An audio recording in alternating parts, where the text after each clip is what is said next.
What up, peeps? Welcome to the Kisscapades podcast. I'm your host, John Telewa, aka the Kissbandit. And in this show, we explore the key elements that shape our fulfilling existence, from health and well-being to financial success, meaningful relationships, and the pursuit of happiness. We cover it all. Our guests include experts, professionals, and everyday individuals who have remarkable stories to tell. Tune in to learn practical tips, gain valuable insights, and discover strategies for personal growth and transformation. Whether you're seeking to improve your health, build your wealth, enhance relationships, or find lasting happiness, we got you covered. Welcome to today's episode.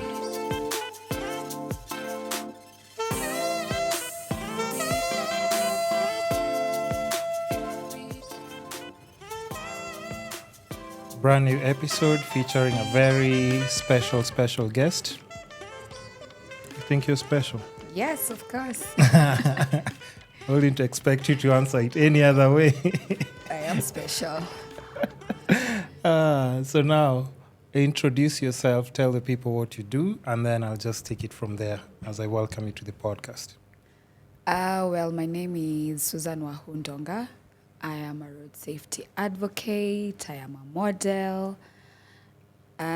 Studied procurement and contract management way back in school, but yeah. And apart from that, I do love riding horses when I'm free. Mm-hmm. Yeah, pretty much about me. Nice. Where do you want us to start from? You have so many questions, so many hobbies, so many things that you do. I don't know, we can start from anywhere. No, I know where we'll start, because I think, first of all, of course, it caught my attention, for the main reason why I invited you, it's because of the road safety campaign that, you're actually pushing, and let's say you're like a road safety advocate at this point, right? Yes, I am. But it goes back to a story of actually what pushed you to get to this point. And I know it's just not an experience at times. Maybe people expect you to retell the story and everything, but we have to do it for the podcast first of all, so that we can just have some context to where you're coming from. And even thank you for just showing up to actually. Thank you for having me. You're welcome. You're welcome. Yeah. But just take us back to what inspired this journey, because I'll just jump on the stories on and off and. Okay, so flash forward 8 years ago. Yeah, it's been 8 years. 8 years ago, I was involved in a very bad road accident myself. The bus we were in caught fire. Yep. Uh-huh. I was just normal Sunday. I was sent by my mom to go buy some chicken. And so she was like, today I'm not going to drop you. You're going to use a matatu. And of course, a matatu, for those people who don't know, it's a bus. It's public means of transport. There are different types of them. But yeah, the bus I was in caught fire and 6 people died. And I was rushed to hospital. And the story was someone got into the bus with a jerrycan of petrol. I know. But that was the story we were given. And so my healing process started. Wait, the bus caught fire? Yeah, because someone got into the bus with a jerrycan of petrol. So that's what exploded? Yes, the jerrycan of petrol. And then because when this person bought the jerrycan of petrol, akaingia kwa matatu, he placed it right next to the batteries. So for those people who don't know, 8 years ago, hakukuwa na mishukilos, or that's when they had probably were about to start. Uh-huh. So our buses are... I want you to fit perfectly in the frame. Okay. Yeah. Okay. And then so I don't want it to block you. Oh, okay. Yeah. I should be visible. Yeah, I mean, I see. Yeah, I got you. I just want you to be, yeah. Okay, so what was I saying? So back then, the Mishuki laws were not such a thing. So our buses are structured in a way that right now the batteries are zimefunikwa, they're under. Then the batteries were very much exposed or just open to the to the air. So when the guy bought the jerry can of petrol, he placed it just behind the door where the batteries are normally are, and few meters are moving, or I don't know. It wasn't so long until I got into the bus, and then it started picking up more passengers, and then excess passengers. So suddenly, boom! Yeah, the bus was on fire. The whole bus is on fire. Yep. Okay, now I know maybe it's not something that you're always comfortable talking about, but of course, the bus catches fire, but what next? Because I'm just trying to think, even if I was to put yourself, no, if I was to put myself in your shoes, I don't know what I'm supposed to do next or what you should do next in such a scenario. Or what goes on in your head, like at that time, like, okay, there's an explosion, there's fire in Matatu, which is packed with people, I'm guessing, right? Mm-hmm. Even excess passengers. Excess passengers and everything. So, like, what's just the next move for you? So, personally, when I realized, because I was like, what's happening? Because people were just coming behind. I had sat that seat from behind. So, people are just rambling, coming behind. They're like trying to access the emergency door behind the bus. So immediately what I did, I just went under because the whole bus is on fire. So I was like, if I continue standing, the heat was like, and the fire was coming behind. Could you see the fire? Like, yeah. Big fire, like the way we see in the movie. Actually, I'm sorry to ask, maybe it's silly, okay, but it's okay. You know how we see like it? I just see this in the movies, yeah.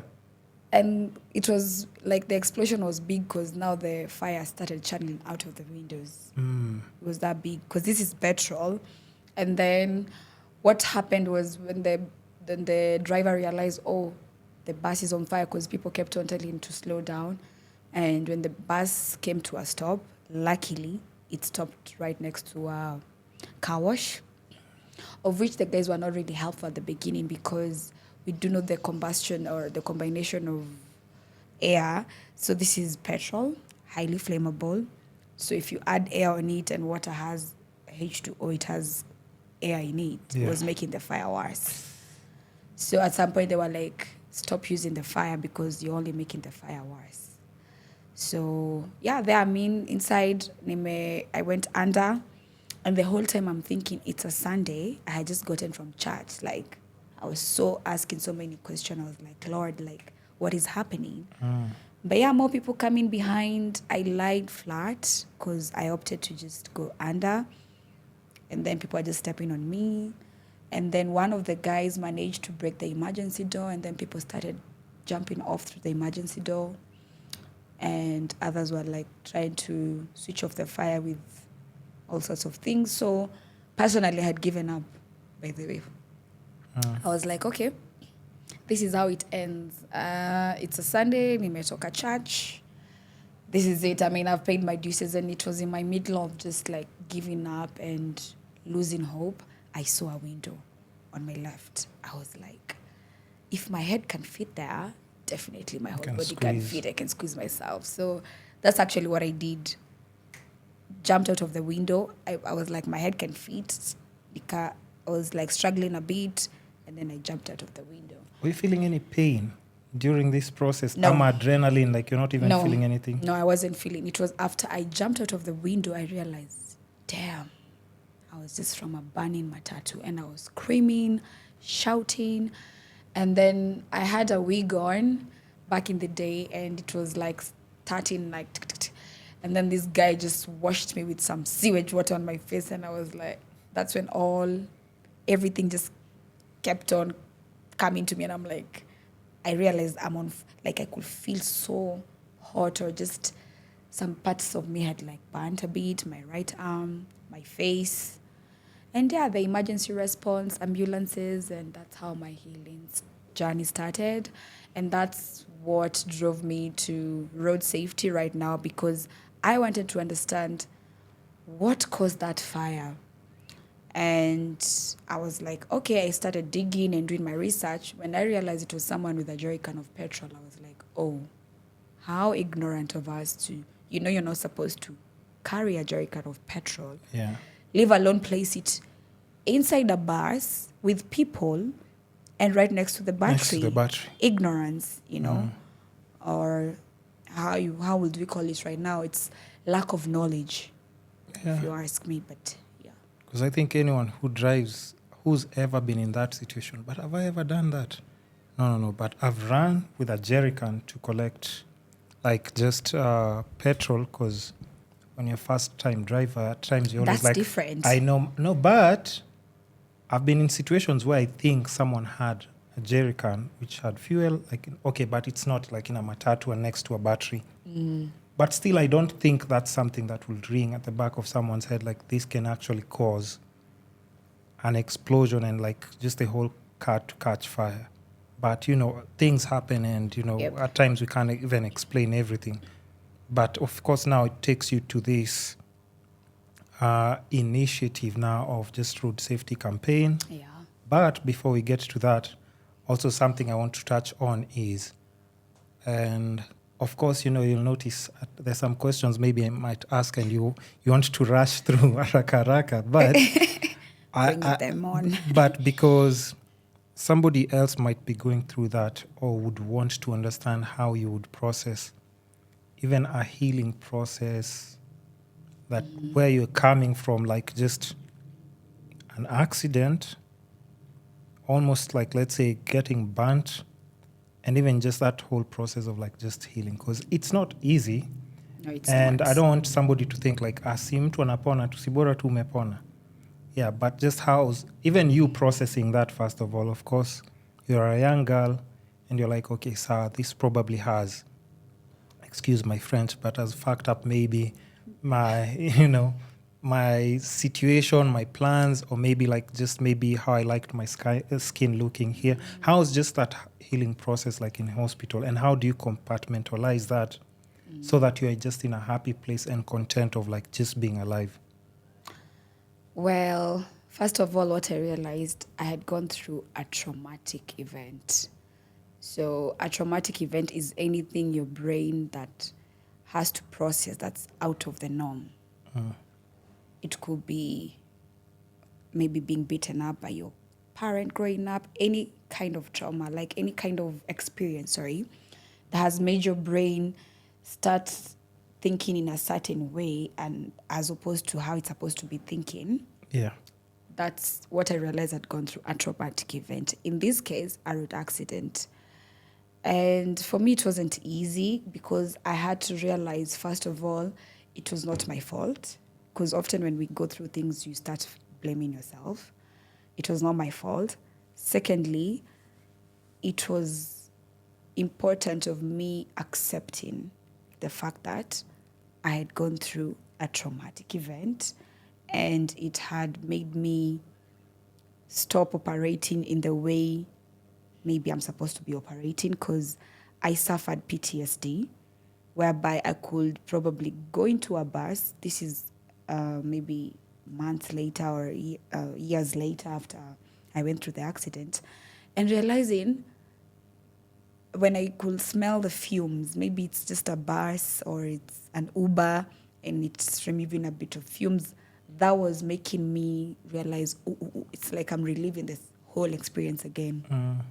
So accepting the fact that it had happened to me, it was an accident, and how was I gonna try and move on forward, start healing, and just continue with my day-to-day life. It was not easy, so accepting and then understanding that it was just an accident. It was not something that was planned for it to happen.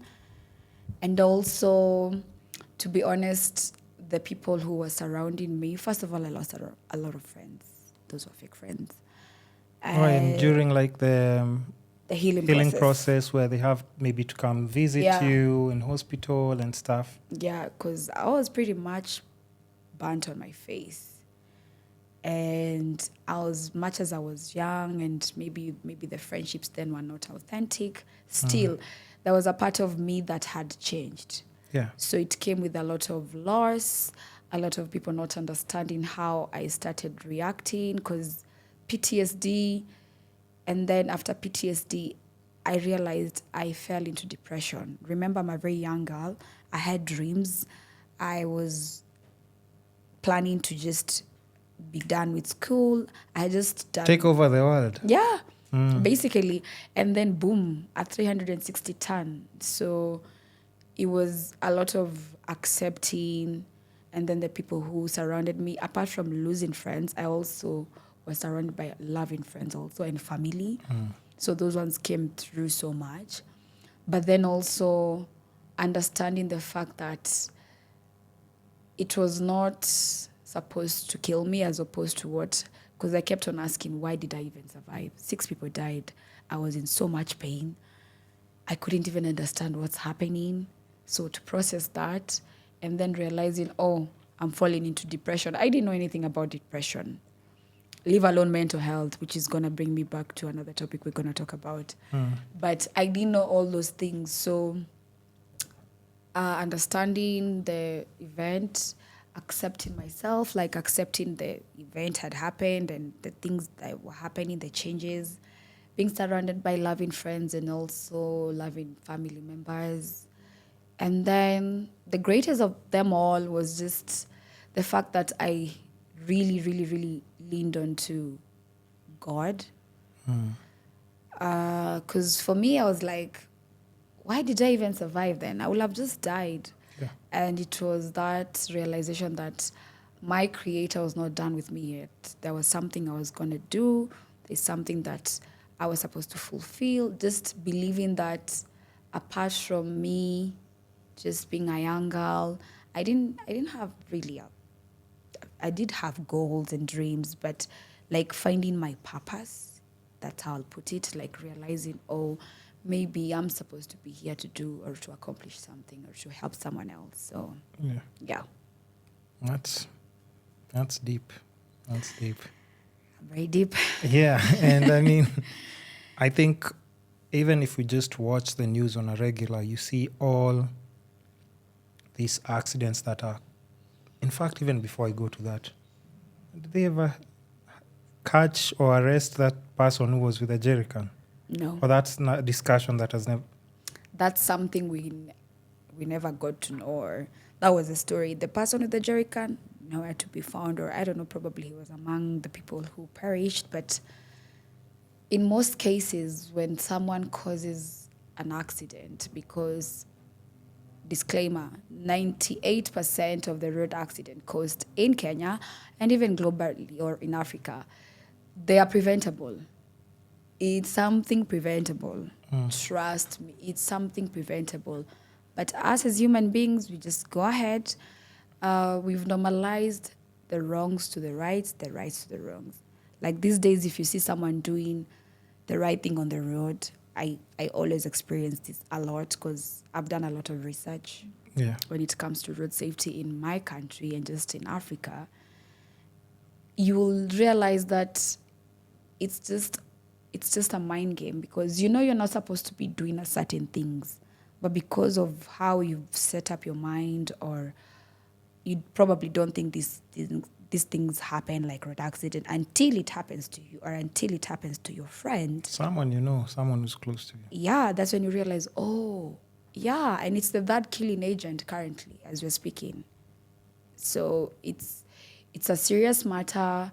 And yeah, it's personal to me because I went through a road accident. I mean, I didn't arrive here just like that. Yeah. But over time, I've realized road safety is our responsibility. It's not a one-man's job. Because at the end of the day, the losses, they're for everyone. The insurance, the losing of life, that's even worse when you have to lose a young person. We've been hearing of these accidents, but... From January to December, every other weekend, even at times, I'm always like, wow, should I even leave the house, man? But you also have to understand there are some people who just leave the house. They did not intend to do anything bad, but there is someone on the other end who's not being responsible, and they end up like causing like a whole other accident. And, you know, but I mean, there's some things we can't control. Yeah. But I guess, you know, it is what it is. It is what it is, but something gotta change. Enough No, is true. enough. True. So what's the like main agenda like for the organization that you've just started?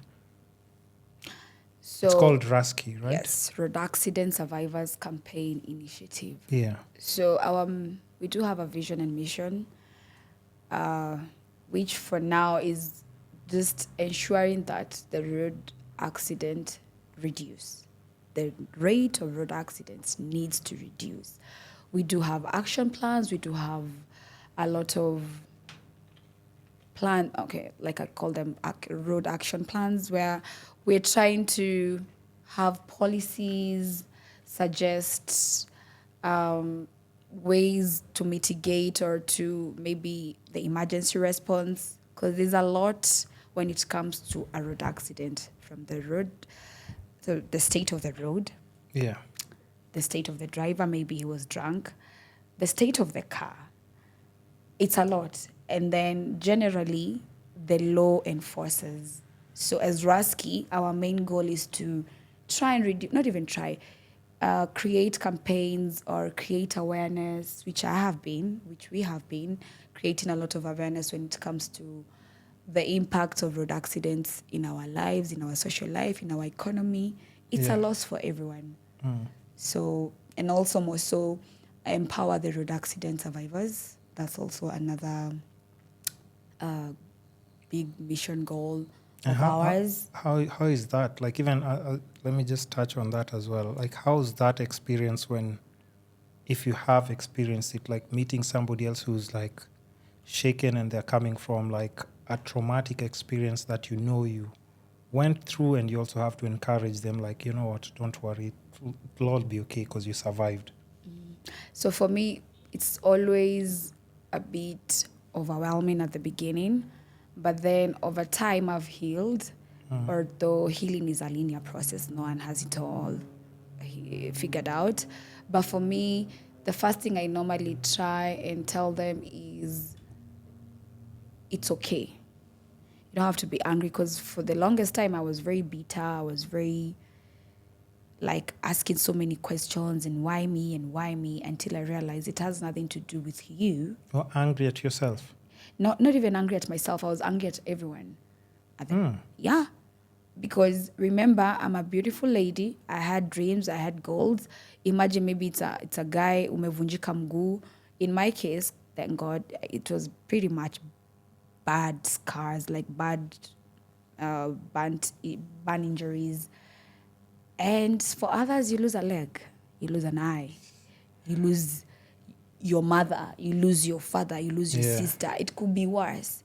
So first of all, it's just coming to that accepting point. And it's not easy accepting. It's not. But with time, like I said, it gets better. And also the people you surround yourself with. So if you probably have good friends, that will really help, family members, and then just having just to accept. I'll insist on that. Accepting is really, really, really where it's at, because if you can't accept how you are, maybe you've lost a leg and you're in denial, or you've lost your eye and you're in denial. So the first thing is just acceptance. Yeah. And then moving on forward, just finding things that can make you happy. And it's so hard because, your life has changed. What's going to make you happy? Yeah. So it's more of an inner job. For me, I had to really work on my inner self, like knowing who I am in my creator's eyes, because whether you believe in Buddha or whatever, like just working on that inward journey. Did you ever do therapy? Yes. You did? Yes, I still do therapy. Oh, you still do therapy? Yes. Right now? Yes.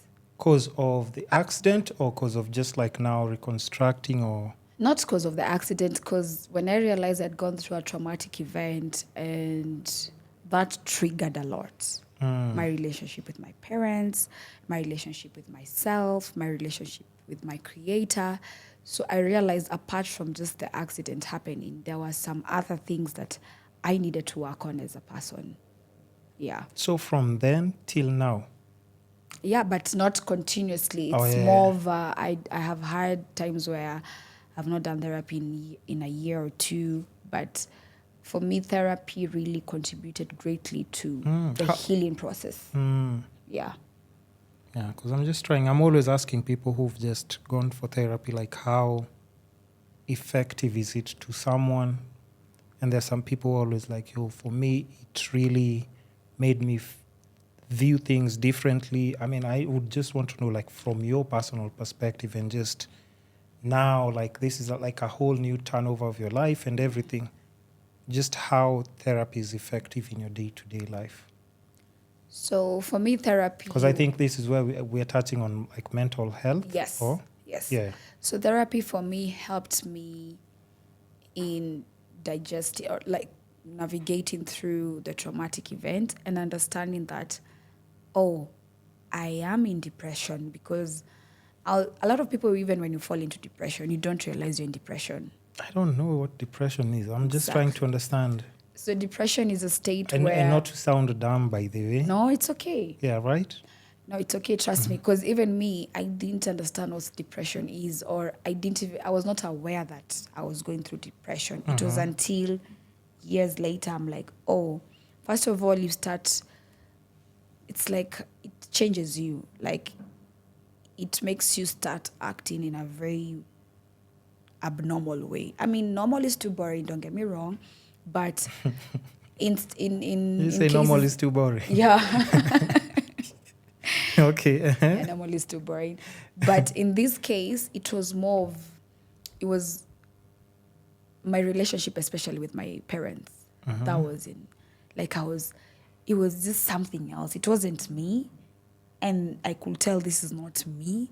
But then also I didn't know how to cope with the new and the change. So it's a state where you're fighting your own mind, or it's a state where you're constantly thinking or overthinking, and not just overthinking, like critical thinking, where you're like, maybe these people hate me. Like it's a mind thing.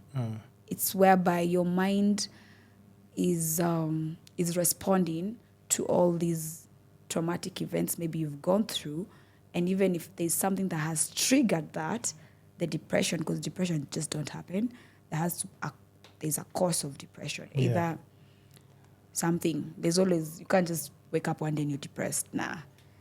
So, yeah, for me, therapy really helped me just navigate through, realizing, oh, there's something wrong with me, because normally this is not how I act. So, yeah, it came through. But also, therapy doesn't really help you. It's your ability to change. It's your ability to accept. It's your ability to be like, okay, this thing happened, but how do I move on? Do I let it drown me, or do I try and swim, or do I try and understand that it's not my fault? And if it's not my fault, how do I move on forward? It starts with that willingness, or just that yearning to just be okay. Yeah. And I have some questions here, and I'm always just trying to pick a bit so that I don't miss on one thing. So, like, maybe what initiatives or projects do you currently like have in place that you're actually doing? Let's say whether it's meeting like, victims, or something you're trying to get approved by the government. So, all those things. Like, is there anything like, that's in the Yes. process right now that you're focusing on? Yes, currently we're working on the emergency response. There's the Kenyatta National Hospital. So normally when an accident happens, there's records. But then what we have realized is that most of these records, they're nowhere to be found. What do you mean they're nowhere to be found? I mean, they're there, but accessing them as an organization has been very difficult. Which is okay, I understand, because this is a very sensitive matter. Like, when we hear of road accident, it's always a matter where you're like, wait, I did road accident. And then these days we've really normalized it. I don't know if it's me, So but normal. it's like, by the flani ali did you? That's it. It's too much until I think we just become numb probably at this point. Yes, we've become, and the worst case scenarios is the people who are dying, it's us young people. Yeah. Oh, and apparently the youth, we are the future. Actually, Yet we're killing the future. Actually, to think about it, like most accidents nowadays, it's a lot of young people. Thank you. Actually, that's very, very true. Yeah.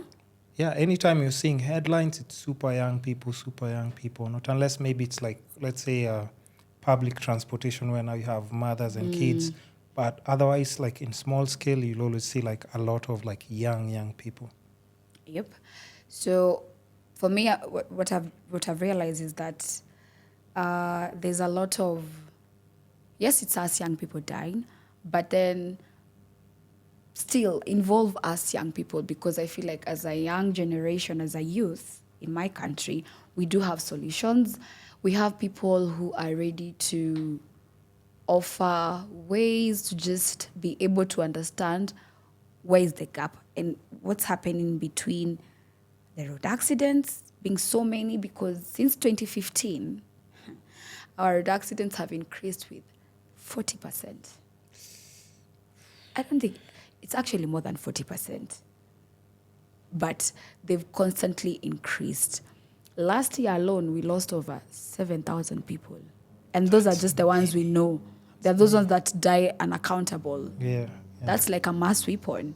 And we're not having this conversation simply because it's road accidents.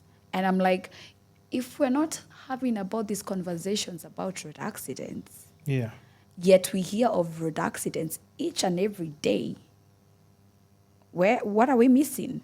Okay, then another question that I would want to piggyback on that is, like, because I know now as an organization you've done your research. Yeah. Like, what do you think, or according to your findings, like, what are the main or major cause of accidents? As much as we know, yes, it's a lot of young people. Is it drink and drive? Is it just recklessness, overspeeding? What's like the most major thing that you can say maybe you've noticed, like from your findings and just research in general? Human error. I call them human error.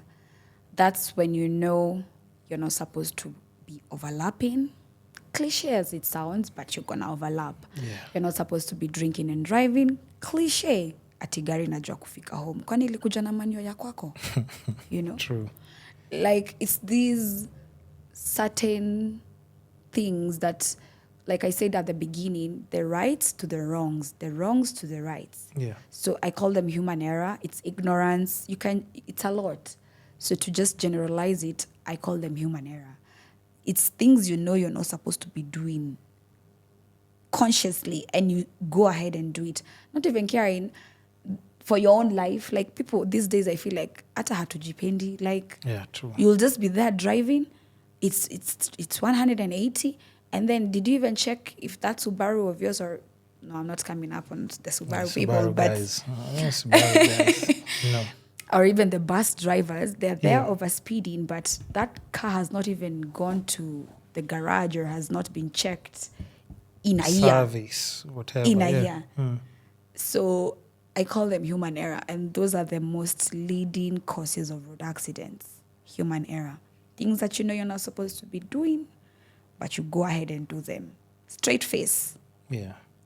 So if there was just something, let's say, you as an individual, an advocate, or maybe like your organization would want to see change, what would be like some of those things that you think you would want people to change on, or policies maybe that you'd want to be passed so that they can just help people in general? Because, I mean, you know, that's your expertise now. When it comes to policies, I feel like most of our policies, when it comes to road transport, the policies are there.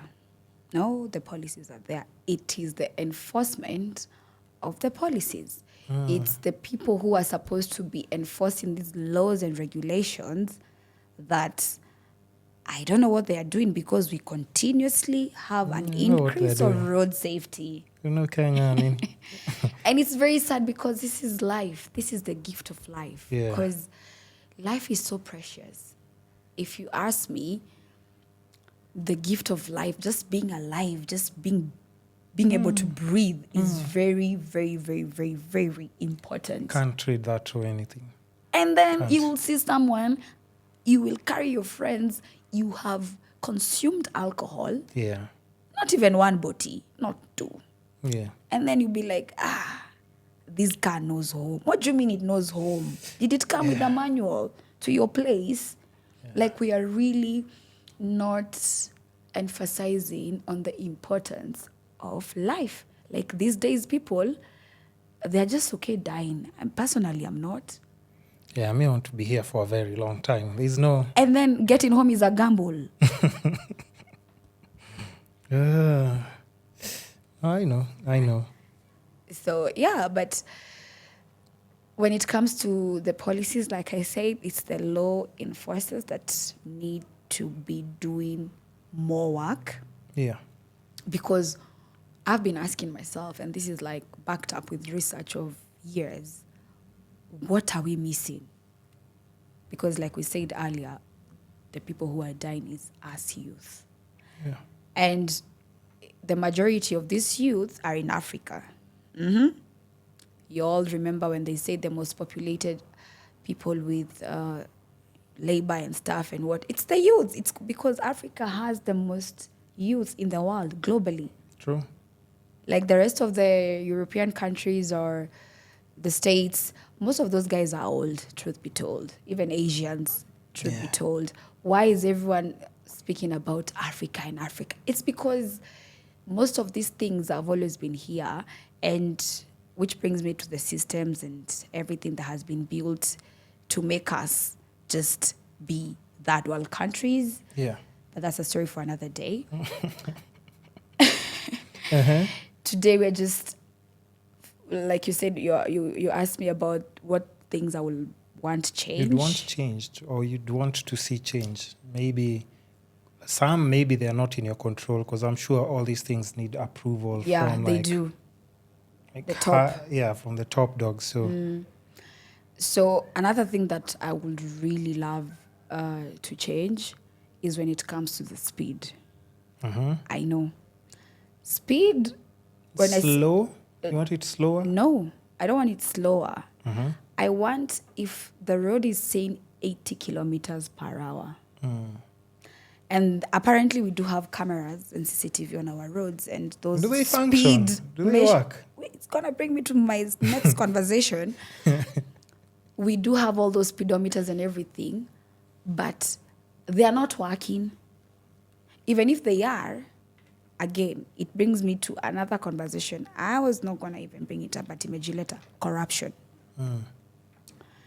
You will realize that most of the road accidents, or even anything that has to do with road safety, there is a lot of corruption when it comes to road safety.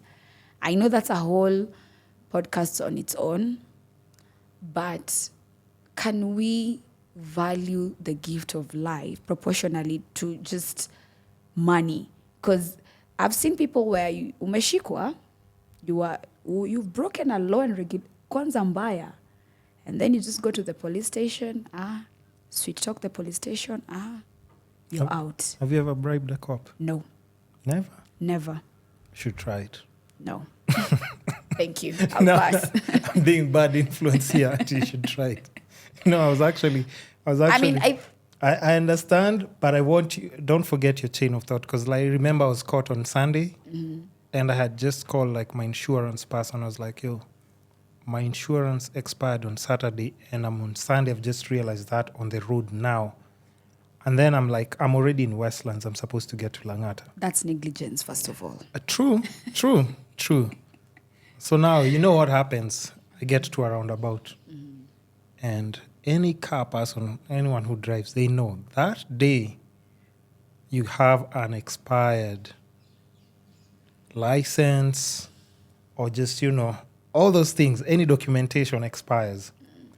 that's the day you'll get caught. Yeah, that's So the I day. see the cops starting going to the first car, the second car. I'm looking at the lights. The lights are red. They're not turning green. I'm like, oh. So he gets there and then he's like, kijana. Mm-hmm. Sunday. Gary. Expired. Aji. How? And so he's like, park up a kando. So he's like, okay, we're going to the police station. Paka, I'm like, this is Sunday, man. I have so many things to do, to deal with and everything. So I'm just looking at him. I'm asking, like, Saita kwaje? And of course, I'm not encouraging anyone to do this, right? Of course, I'm not saying. I'm just saying I was in a hurry, right? Yeah. So the cop is like, si hatuchukuagi pesa siku hizi. Hatuchukuagi pesa siku hizi. I'm like, what do you mean? What do you mean? I'm like, what do you mean? Yeah, they don't. I'm like, Sunday, you mean to tell me my car is getting repoed right now? It's going to the station. You are not having it. And we went to the station. Yeah, it's just like, twende. So we get to the station. By the way, I'm already packed to go with my meat, eggs, nini. I'm like, okay, because now I have to leave the car, nini. And then, after all this, I'm carrying all these things. He asked me, so uko na ngapi? There comes the question. So now, of course, being an upstanding citizen, I'm supposed to say, me, I don't do bribes, mimi. Kaini na gari, I'm coming to court on Monday to malizane na the law of Kenya. I was just like, okay, honestly speaking, mi naeza manage two nini? Mbia 2K. Mbiongeza, nkawambia, haiwezi pita hapo aki. Afadhali mbaki na gari. You are ready for So I'm carrying meat, eggs. I have so much luggage because I was just doing groceries. My fruits, nini. So remember, I'm haggling kama nimezibeba hivi. So he's like, wewe naona uko na stress tu nyingi sana. Aya, leta hiyo nini afuende. Imagine, and I left. But you see, this was happening and I'm not saying I don't want to be a target. So I won't say where this happened. But I'm just saying, like, for my situation, I was like, okay, it was just, of course, negligence. But that was something small. I wasn't drinking or driving. Yeah. And of course, I have to say, like, kudos to the cops, Maze. We had to help each other out because he helped me out. I helped him out. And Mkasaidiana. to cause any accident. But of course, the next time if I'm caught with anything expired, please just arrest me because that's not what we're encouraging. Yeah, that was my story for that's 3 days ago. So Yeah. I just thought I should chip in. But corruption is not good. So back to what you were saying, Waziri. I mean, when it comes to the law enforcing, I feel like they should be doing a better job. And I'm not saying they're not working. They are. They are. I mean, there's a lot of awareness. Like, I feel like the strategy and approach of road safety is being given a lot of, I mean, it's not a lot of importance, but at least I can see when they're trying to change. Or I can see when they try and involve the youth or different road safety bodies, and I can see we have to acknowledge that. Yeah. But still, there's so much that needs to be done, especially, like I said, when it comes to enforcing those laws, because the policies are there. I mean, they are always adjustable when it comes to maybe the what is it called? What is this name? When someone has committed, like when it comes to getting the I'm forgetting the name. When someone does what? When you've committed when you've broken a law, so there's something that you're supposed to not apprehended. What? Not arrested? I mean, there are those ones for being arrested, but there's that thing you're supposed to maybe do. Most are not come to court. Maybe not even. There's a fine. Oh, okay. A fine. Okay, a fine. English. Yeah, fine. English ilikuja na meli. But when it comes to some of these fines, they need to be higher. Yeah. Ndio mtu anasikia uchungu. When you think about that, you have overspeed or you have overspeeded. English again. You've overspeeded, and when you think about the fine you're gonna get when it comes to speeding, you're like, bro, just like, let me slow down. Let me just drive slow. So some of these fines, or even overlapping, maybe. Yeah, some of these fines needs to be higher. Why? Because we need to meet, like I said at the beginning, we need to meet road safety with the seriousness it's causing on these roads. Because, like we said, we hear road accidents every day, but what is being done about that? Like, we've normalized road accidents. Like, you hear it on news, done. But what happens after road accidents? There's PTSD, there's mental health, there's loss of life, there's your life just changing forever. It's a lot. And it's changeable. Like, these are not things that we are talking about, that we cannot have zero death road accidents. We can. There are countries that have zero death road accidents. I mean, it's going to take us a lot of work. Yeah. A lot of amendments when it comes to these laws and regulations. Because that falls under which ministry? CS, Is there? And it was CS Murkomen. Ah. Yeah, our cabinet secretary for transport. Ah, yeah. Yes. So are there any efforts to just reach out to him? He looks like a reasonable person. He does look like a very reasonable person. For the past 1 month, I've been trying to get to him. Yeah. Because, like I said at the beginning, as youths, we have solutions. And the reason why everyone is stressing on the youth matter, it's because it's us to be able to stand in the gap, especially in the next generation. Because some of these things that are being done right now, if we don't change them right now, or if we don't try and come up and stand in the gap, by the time the next generation is coming, God forbid, it will be worse. It will be bad, yeah. It will be bad. And it's so sad when a young life is lost prior to when you're supposed to die. And we are hearing it constantly. So like I was saying, my efforts on getting CS Murkomen on board, or like having a conversation with him, haven't been very successful, because, again, getting access to these people again is mission impossible. But I believe, because there's some certain things we are working on as an organization, and once that is done, I am sure we should be able to have a sit down with him. Yeah. Looking forward to that, because there's an urgency, there's a need. We need to speak about these stories. We need to find ways of just stopping this whole mediocrity. Because for me, I feel like when it comes to road safety, do you know, which brings me to my... Yeah. We were rated, Nairobi, in Africa, number 2, the most... They say if you can drive in Nairobi, you can drive anywhere in the world. True. The traffic in Nairobi... overlapping, bikes, matatus. I told someone I have a solution. And I told them, Ati, you should see Sakaja, Ati, because it's like making Nairobi work. I'm like, bro. Nairobi work? Yeah, because that's his slogan, our governor. Make Nairobi work. Yeah. Okay. Right? But I've been constantly asking myself, okay, if you are making Nairobi work, why is not the traffic working? So I did a research. And I've realized we have more inlets than outlets outside Nairobi. So all the roads leading to Nairobi, there's each and every road making sure that you're coming to the city. Yeah. Even just did. Leaving is a whole different story. Bro, when you're trying to get out of the city, hey, good luck. It's horrible, that. Yeah. So what I have realized is that most of our outlets, roads outside Nairobi, they're just like 4. Like the major ones. They're not that many, to be honest, yeah. Like the inlets are so many. If you're trying to come to the city, there's many inlets to the city.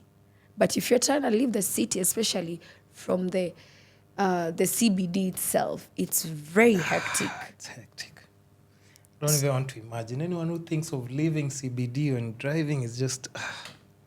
So we should have more outlets. Nasi ati hizo outlets are ziko. but you'll find most of them have been blocked or, sorry to say this, because it is what it is. And I believe one thing about me, I will always keep it real because, like I said, road accidents are the third killing agent right now globally. And in Kenya, hey, I think ndo ziliua watu kuliko COVID last year. No, but that's true. That's true. That's true. That's true. That's facts. True. That's true. So outlets should be more than the inlets.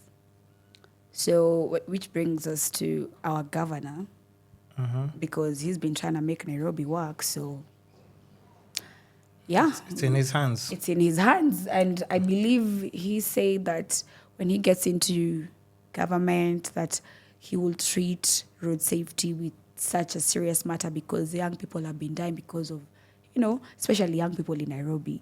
Yeah.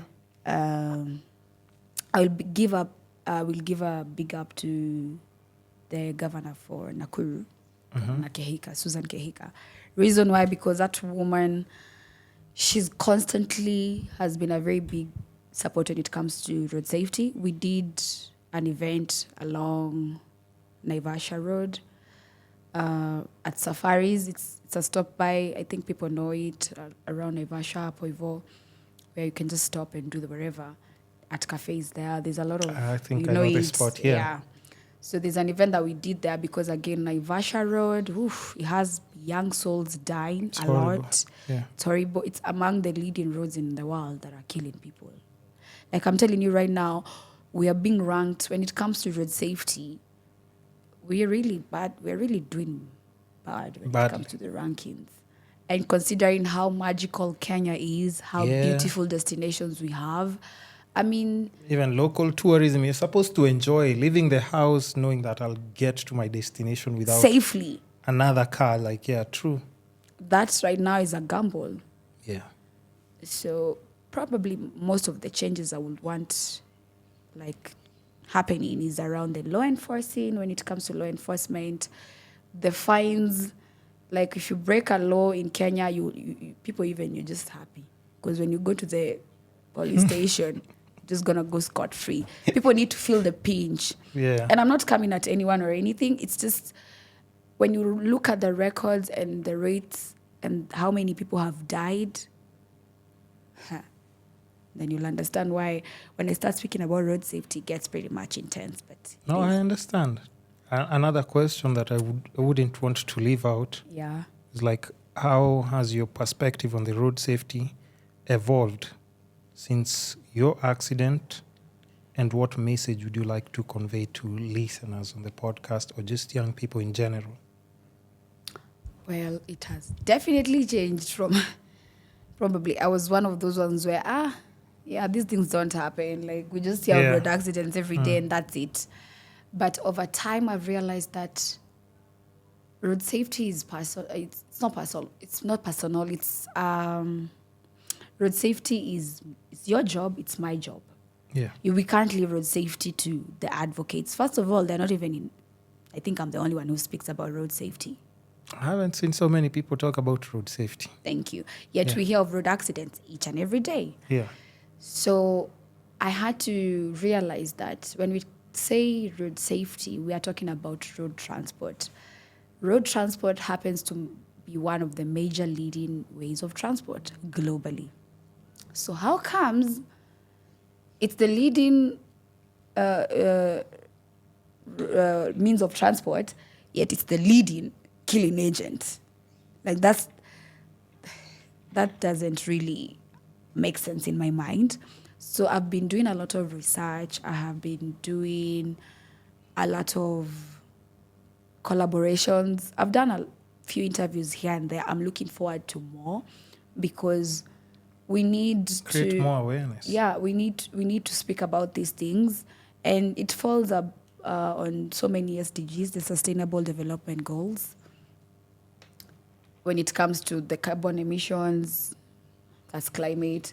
When it comes to just generally health and loss of life, it touches on more than 4 SDGs.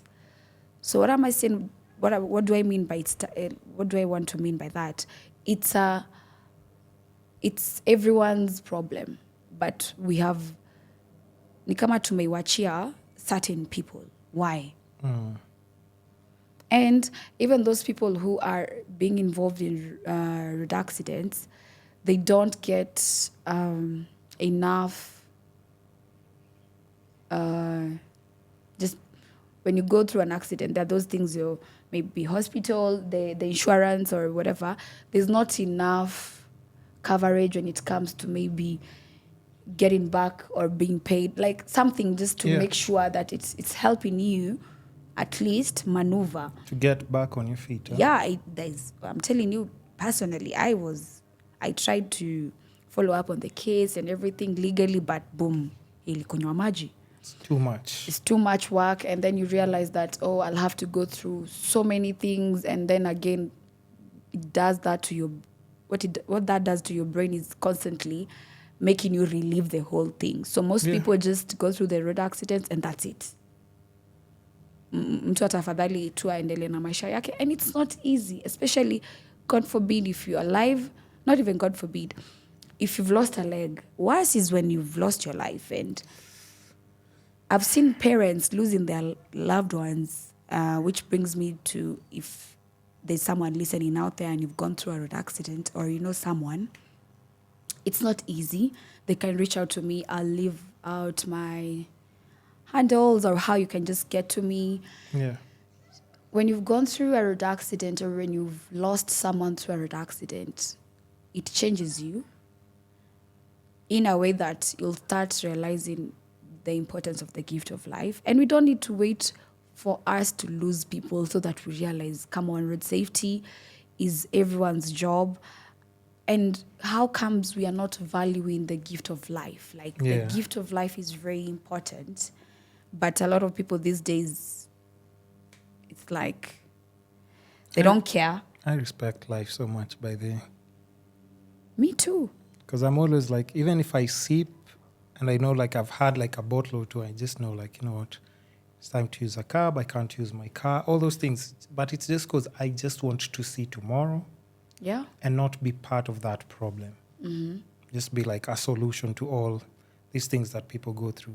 Mm-hmm. And now just to take it like on a lighter note as we're just winding up the podcast. Yeah. Because I know like there's some other things, like what other things, let's say, do you just do to get away from like this whole clouded experience from like maybe the past with the accident or just with new, because I'm guessing like all these things that change like your lifestyle. Yeah, they do. Yeah, so what are the new things like, let's say, like you just do and enjoy like right now? So currently I'm on a very personal self-developing journey where I realized, okay, bad things will always happen to good people. Kwanza, I think good people ndio we are, it's like now the enemy victims, decides, now you're a good person, we're just going to show you dust. Yeah. So I've realized that I enjoy writing, so journaling, because again, when our mind is so clouded so much, it's so hard, like it gets congested inside there. So personally, I love to journal a lot. I'm also into horse riding, like I said at the beginning. And horses have really contributed greatly to my mental health. This is a story for another day too. But just tell us a bit more. But, okay, not all of us can afford going to ride horses, first of all. So, take hobbies and advices, please. Just understand. Okay. Kama uko on a budget pia. Choose your struggles. But go on. So that was just a by the way. But no, that's a good thing because, listen, I mean, somebody would be curious. And that's why I told you, like, I even saw that my friend is following you, you're following her, Nandi Kegode. Yeah. And she's so passionate about horses. So, like, I'd probably say you're the second person who's come here who actually enjoys, like, riding horses. And it's just something that's more than therapeutic for them. Yeah.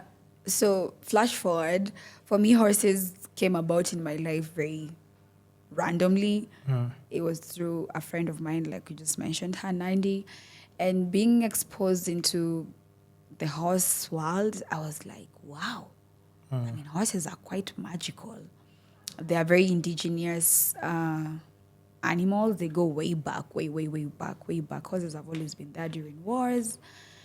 So they have contributed greatly to my mental health because when you hang around horses, first of all, horses can hear your heartbeat 4 miles away. Like they're very, I don't know if it's 4 miles away. These are facts, but they can hear you from very far away. And they're very soothing. The art of grooming them, the art of just being able to interact with them. I mean, I know people also fear them because they can kick you, but a horse won't kick you. Like I'm always 50-50 about horses. I'm like, a horse looks too strong. Like if it kicks me, man, come on. First of all, a horse won't kick you just like that. You have to make it kick you. Either umeishtua or maybe it's in pain, it's responding to something. Okay. So it can't just kick you like that. Yeah. So horses really contributed greatly to my mental health. But then also the most important thing was just being able to surround myself with other people who are also in the journey of just wanting to be better for themselves. So the kind of environment you surround yourself with really matters. The kind of people you surround yourself with really matter. They have to be people who are contributing to your mental health, or one way or the other, they're making you expand or improve yourself as a person. If not, drop them. What else? Yeah, and just having a relationship with my creator, because flash forward, when my accident happened, it was on a Sunday. I had come from church. Oh, you'd come from church? Yeah. Sheesh. Not like immediately, but I had just gotten home. It was a Sunday. I had gone to church. It's a Sunday. You did go to, Yeah. So at the beginning, I was very angry at my creator. I was like, how? Like, yo, what's up? But then I sat down. I was like, maybe what was meant for bad, he used that to change around my life. Yeah. So what was meant for evil in my life, or what was meant to harm me, my creator used that to bring me to places and spaces whereby, I mean, come on, I'm having a podcast with you. So I don't take this for granted. I've done interviews here and there, but I feel like constantly each and every person I'm meeting, and they're kind of interested in who I am and my story. Yeah. That's also alignment, because I'm very intentional in my life right now, or I've been very intentional, and I know things are not just happening. So yeah, the people you surround yourself with, they will contribute greatly to the kind of person you're trying to become, because it's a change. Because imagine if you had 2 legs and then now you have 1 leg, and maybe those friends of yours were just those ones of, let's go party. Now you can't party. Yeah. Now you have 1 leg. You have nothing to contribute in their fun by there. They'll be like, we are tana mguu moja. Yeah, so those people... And you know, people, like, we're in a whole different generation right now. Exactly. Like, people start even making jokes, like, online about you and... Yeah. Because someone made fun of me was in my healing journey. That was a random person. Really? Yeah, because my face was pretty much burnt. So when I was When you healing... say completely, it's like... Yeah, I do have pictures. I do have your a picture. whole face? Yeah, it was pretty much... But you look really good. Like, Thank you you. wouldn't even tell, like, I'm telling you, it's God's glow. When God works on you, for real. It's he like, works on you. he He works on you. He works on you. No, someone will think it's a joke, but someone was like, ai, ebu angalieni ule atinika alikuwa anajibleach kabako. Bro. Surely. Wase wa boda, no offense to boda guys, I love bodas, but hey, I was like, what? Remember, that was just my first time coming outside. That was the day I had decided. The first day in decided months. I was like, I have gathered my courage. I'm like, now I'm ready to just like be out here. Bro, the world is cruel. So that's the first comment someone makes. Yeah. So That's again, crazy. which brings me to the people around you, the people you decide to, be cool with. And most importantly, honestly, it's understanding that everyone has something that our Creator has given us.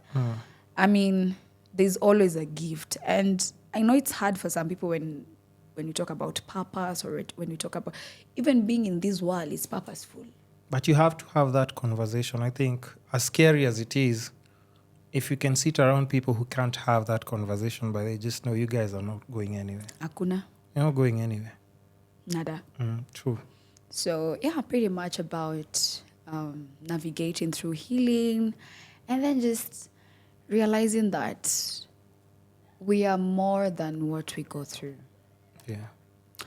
Because I realized I am more than my scars. This was constantly after conversation with myself, conversation with my therapist, with my friends. And then I realized, guess what? We all have scars. Mine just happen to be physical.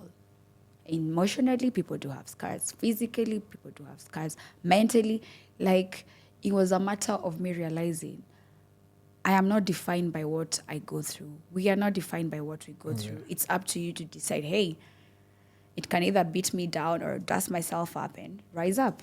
And were you dating then before the accident? And are you dating now?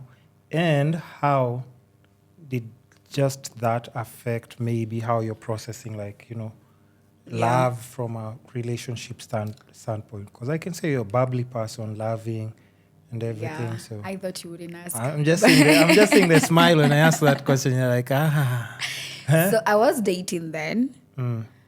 But then along the way, everyone went their own way because there was just a lot of, like I said, unprocessed emotions. I didn't realize I was falling into depression. So, yeah, we ended things at a kind of bad note or a good note, wherever. It was more of those relationships where, this is just not meant to be, or it's no longer working. It's no longer working, because if someone maybe loved you because of your physical appearance, then that means now because I have scars, then it's pretty much difficult for you to love me or sort. Yeah. And the second question, am I dating? No, I'm not dating. Because by dating, we do mean like having one person maybe you're trying to get to know. Even if you're having many, that's up to you. I mean, listen. I'm not here to judge you or point fingers. I wouldn't say I'm dating, I'm courting, where I'm single, but I am open to having a conversation. I'm open to having to go on a date. I'm open. I have an open heart.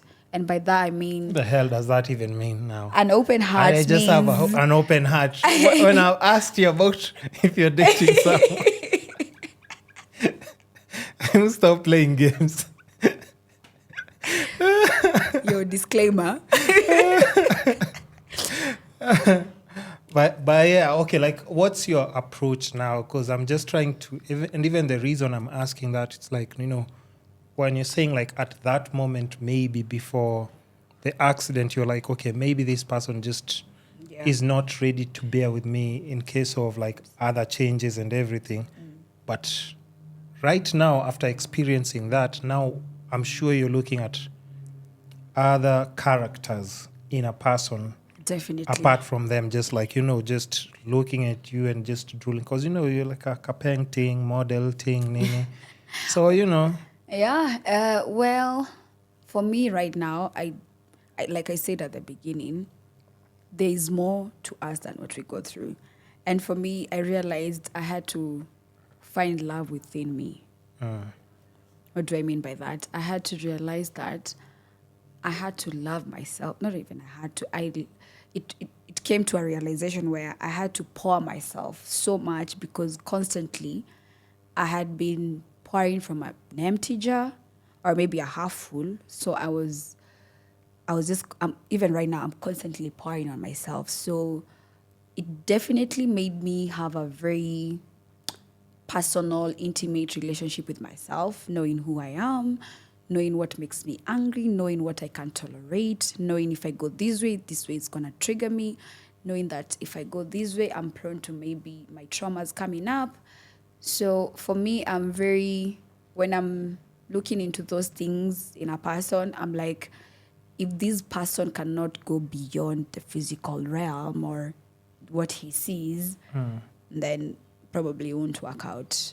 But if you're a deeper person, you're driven with more than what we see with these our physical eyes. Like I said, it made me work on myself thoroughly. And there are things I can't tolerate, and there are things I can't compromise. And there are also those things I know that, it's all right. But then it has made me just know who I am. And when it comes to love, I know the kind of love I am deserving of. And I can't settle for less than that. Okay. Yeah. So still on that note, so what type of guys are you into? Because, now when you're saying you're not in a relationship and, you're still trying to figure out communicating and everything, what kind of guys? I never saw that coming. Well, what kind of guys? Yeah. Intelligent. Mm-hmm. I do love an intelligent man. Mm-hmm. I mean, we all do. But most importantly, a very God-fearing person.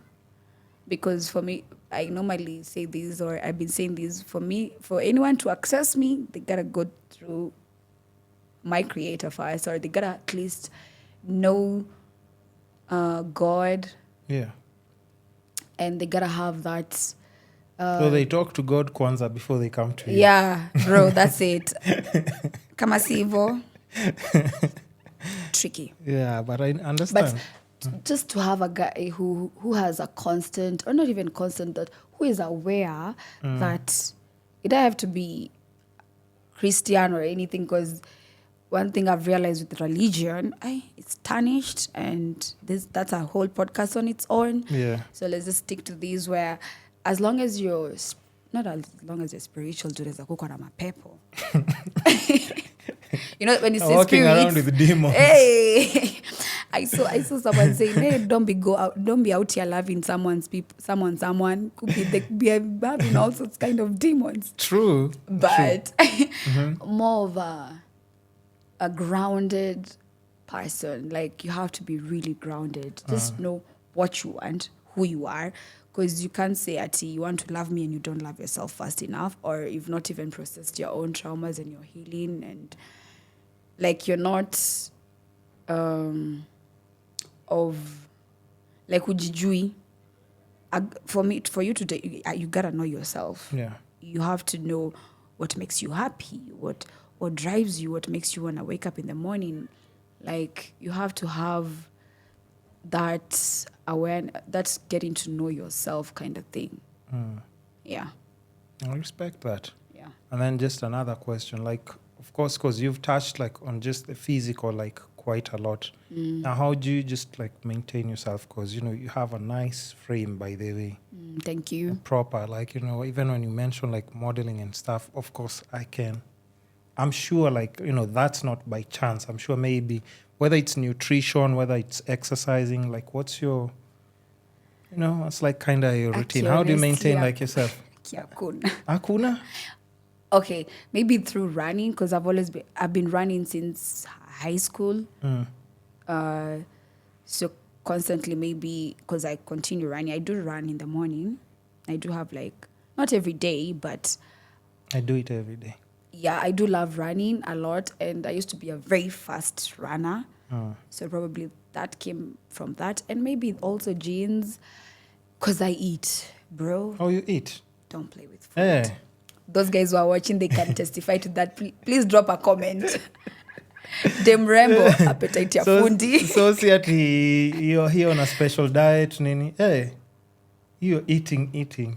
Guys, drop a comment when you guys see this of how I eat, because I eat. I think maybe in a kwa attitude. But what I'm trying to say is, it's more of just, I'm very intentional with what I eat, of course. Stadanganya. I do eat junk. I do eat everything. But I have to be very intentional with what I'm eating. Like, because I realized, you see, your body is just your physical, it's ndio hii tunaiona hapa. So, and then what you feed your body will show through how you look. You are what you eat. You're what you eat. So if you're constantly eating here, God knows what. True. Then you're not going to be having that glowy skin, or you'll be wondering, why do some girls really have a nice, when they do makeup, it settles nicely. Bro, it's what they eat. Yeah. It's the intentionality of what they consume in their bodies.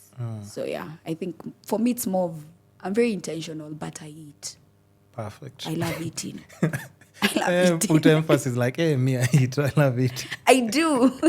Because, like you thought, probably at diet. Diet for who? Hey, bro. Let a young wash up. So now, because I'm seeing like we've passed the mark of like our time, and I'd want to save anything else for like just part 2. But my last question would be, what's the one thing that you think you're in pursuit of right now? Like if you got it, it would give you like more fulfillment, happiness, or just direction? Apart from a boyfriend. Or apart from a man.